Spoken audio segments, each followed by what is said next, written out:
Yes, sir. Hey, I want to say thank you for taking some time. It's okay that you're late. I don't No, mind. I slept through the other one, so That's good. So you're awake now. oh boy, holy crap, yes. Hey, I want to say, first of all, congratulations. The Community got picked up by Yahoo. That's awesome. Thank you. The last radio host goes, sorry about Community. She's like, that's done now.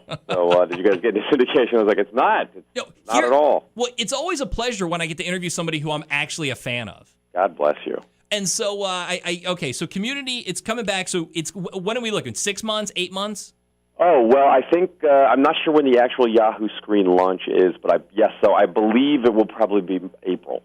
Now, do you get more freedom now with Yahoo? The episodes will be longer. There will be, I don't know what the level of censorship will be, but I guarantee it will be less than a network.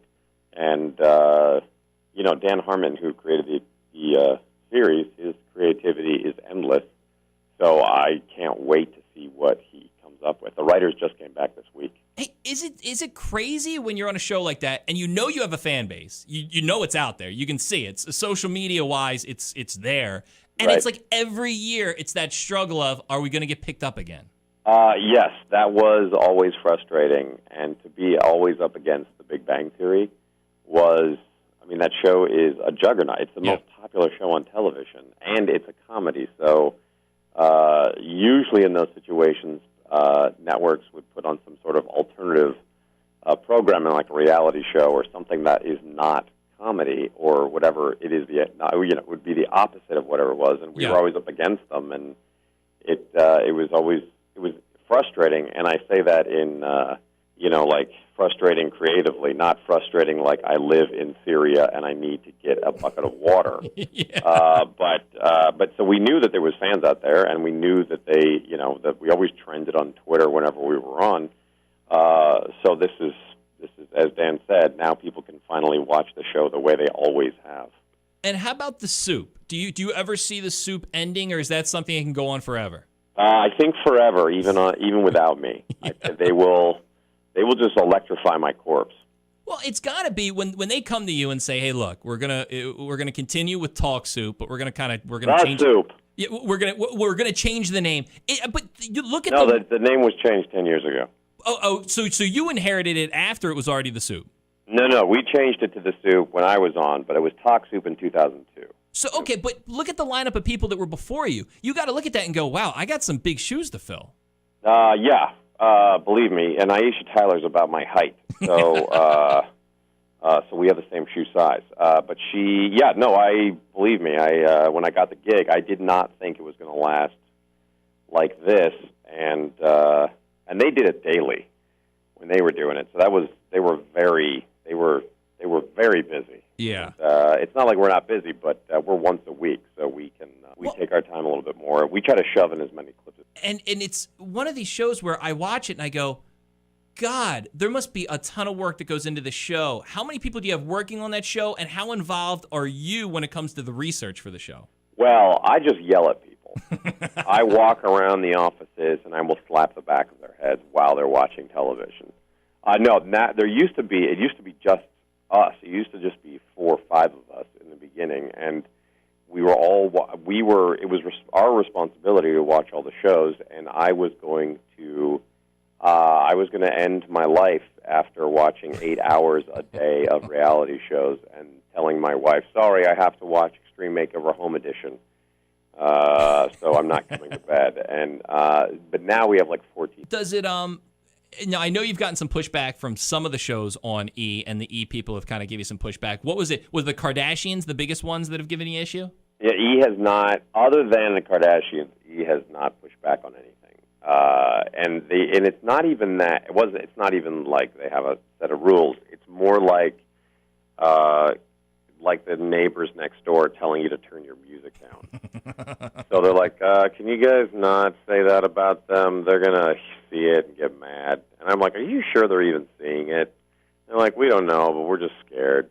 So it's not that bad. I mean, that's why that's why the show, partially why it works, is because they allow us to say anything we want about them, about our own network. And if we couldn't, then I think it would be very odd. Now, when you go on stage, like Saturday night at Borgata, Are we going to expect that it's going to be like a soup episode? Is it No, going to be no, straight it'll be stand-up? Okay. It'll be stand-up, and it'll be very similar to Jersey Boys. A song and dance man. A lot of song and dance, a lot of, very elaborate stage stuff, and I hired an orchestra. It's costing me thousands. It's stand-up, and I talk about, pop culture. I talk about family. I'll talk about you probably. I don't know. Well, we'll see. Is it tough to do? Because look, you have Community, you have the soup, you're in movies, you're doing the commercials, and you have a family. How do you juggle it all? I just ignore my family. You wouldn't be the very first. Easy. You neglect them, and they resent you, and then you try to make up for it with gifts. I got to ask, too, with Community, the whole Chevy Chase thing, which it's a shame because Chevy's one of the best comedic actors ever, and he kind of self-implodes. Like, did you ever want to sit him down and go, what are you doing? Well, yeah, I mean, that guy, I couldn't believe I was working with him when we first, when the show first started. I was like, oh my gosh, we have this comedic legend on the show, and as time went on, all you have to do is go to Hollywood Reporter or Deadline and type in his name, and you see all the articles about him and the show, and he said over and over again that he didn't really want to be there. So and those are his words. So he just didn't want to be there that much, and we missed him for it, and we all wish it had worked out, but it. Now, do you get to come to Atlantic City a lot? Have you hung in Atlantic City? I have been to this is the third time coming to the Borgata, and it's always I enjoy wetlands very much. I grew up in Washington State, where we have a lot of wetlands, so it reminds me of home. And I always think it's going to look like Boardwalk Empire, but it doesn't at all. No, it's far from it. Plus, you're sharing the weekend with the Miss America pageant. That is exactly why I'm there. I look forward to the interviews very much. Hey, what's the oddest thing? Because I think about the years of the Miss America pageant when it was on, and Regis Philbin and Kathy Lee Gifford hosted, and it's corny. What's the corniest thing that you've been offered that you had to turn down? My family reunion. Boy, good question. The number of corny things I've been offered is I can't. Boy, it goes on and on and on. I don't know. That's a good question. I think at one point I was offered the Miss America pageant to be a contestant. Boy, that's a good question. I haven't thought about that. Well, can I tell you something that I watched on YouTube? I actually heard you on Howard talking about it, and then I caught it was the Correspondents' Dinner. You killed. God bless you. And that's the thing. It's such a boring room, so you must look around and go, how am I going to get these people to laugh? Well, it's a very weird and wonderful thing that the president gets up there. He's the leader of the free world, and he's damn good at telling jokes. He's like the best president by a mile who can deliver comedy. So in a weird way, even though he's killing, he's warming up the audience in a real way. Yeah. And he's also the leader of the free world. I mean, at no point could someone go, hey, that was great, and could I have a lunch code, please? Me. So, and the audience it's a very strange audience because it's like being in a dream where you look out at the audience and every face looking back at you is someone famous. Yeah. And you go, oh, well, this is and it's not like at the Emmys or the Oscars where it's just actors. It's leaders and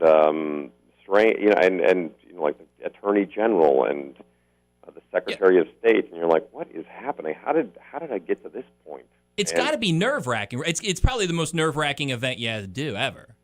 Yeah, I've not been nervous ever since. I could be an air traffic controller tomorrow, and I would be fine. Yeah.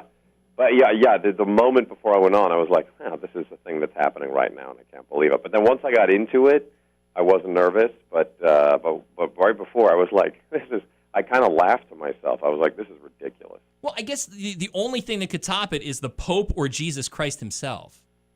Yeah, but I don't know if the Pope or Jesus would ask me to tell jokes for 20 minutes. That's true. Look, I can't wait. Saturday night, I got tickets to your 7 o'clock show. I'm looking forward to it. Great. Come backstage and say hello, please.